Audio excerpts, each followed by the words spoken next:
Hey, welcome back to the HR Happy Hour Work Break. You're here with Trish and Steve Bose. This is our 10th Gosh, work break.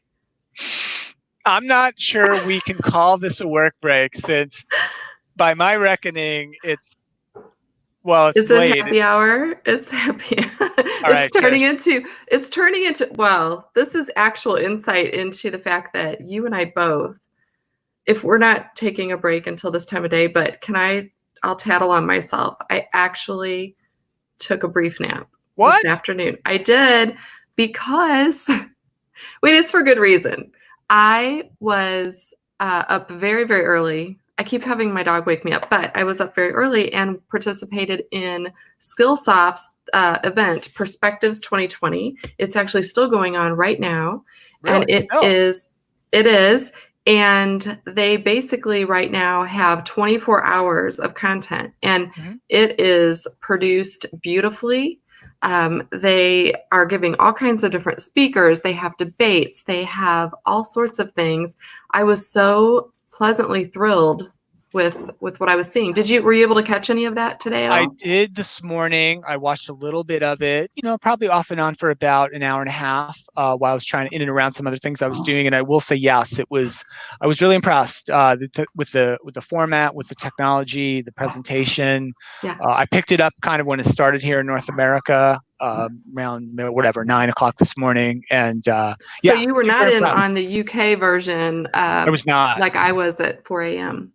It No, was worth it. Let me tell you this. It was worth it, but I did need a nap this afternoon. Kudos to them. And since it is, Trish, since you video bombed me on Cinco de Mayo unexpectedly with your beverage, since it is so late when we said we could, let's just try to do this. It's after 6:00 here. It is happy hour here. This is my leftover Cinco de Mayo beverage from last week. I love it. There you go. I love it. Good.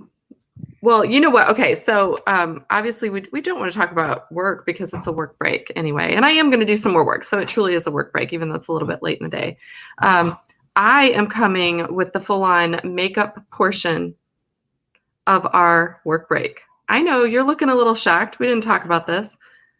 My show and tell today. Wait, I have to do it I don't know, this way. See, obviously I'm not a great influencer when it comes to makeup. So all the girls that are out there online, whenever they're going to put on something makeup wise, they put it against their hand so you can see what it is. So I'm going to say this right now. This is for whether you are a male or female, because we are all on these video chats now all the time, right? And I had a friend of ours, Chris Havrilla, was kind of teasing me. She's like, do you wake up looking like Cinderella with like little birds flying around you? And the truth is I don't wear a lot of makeup. Right now I have on lipstick, a tiny bit of mascara, and this. And so this is called Glam Glow Starter Mega Illuminating Moisturizer. Ooh, there it is.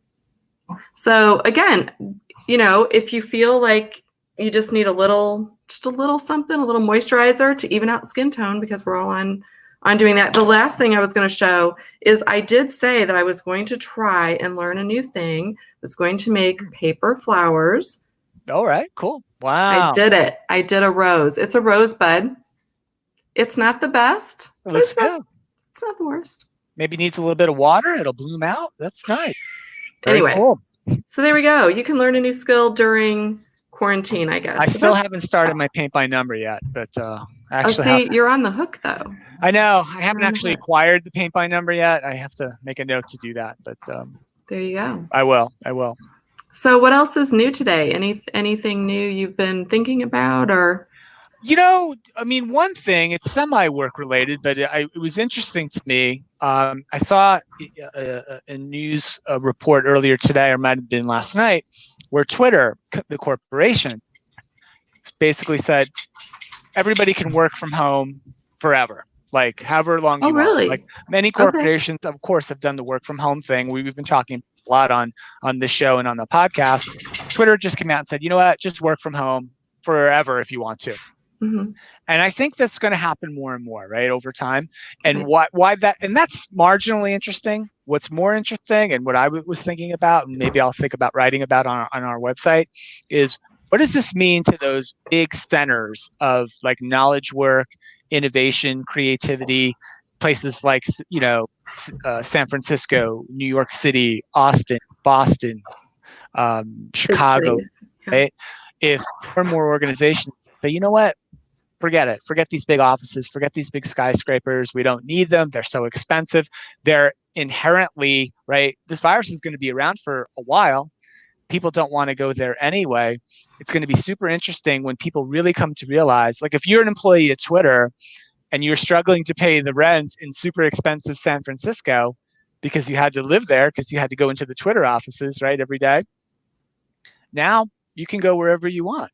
Right? Will people just start migrating to the Midwest, to the coast, to the beaches? I mean, to just anywhere. Right. I think that's going to be super interesting to play out. I don't know where it's going to go, and I don't know what it means longer term, but I love the fact that, and I think it would be really cool to say, like, you know what, you can get a great job in a great industry and really do the work you love, and you don't necessarily have to go to San Francisco or New York or Boston or somewhere else. Anyway, that's what I was thinking about today.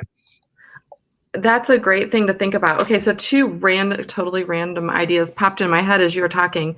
The first is, if that were to happen, that's sort of like what we've been hoping would happen anyway. Anybody who was already really working from home on the regular, that's kind of the thing, right? We always say the great part is you can work from anywhere. What about this? Okay, so then you think, well, what happens to those big skyscrapers if all of the workers are moving out or moving out of the city, working from home? Two things could happen. The skyscrapers could become kind of the playgrounds of the future, if you will. That's where we would all congregate to go do fun extracurricular things. They could, right? They could turn these huge skyscrapers into really amazing centers of entertainment. That's one idea. Yeah. Or instead of working until you retire and moving away, maybe to a beach or to whatever, maybe that's where you live and work for your whole life. And when it comes time to retire, the skyscrapers start to become big retirement communities.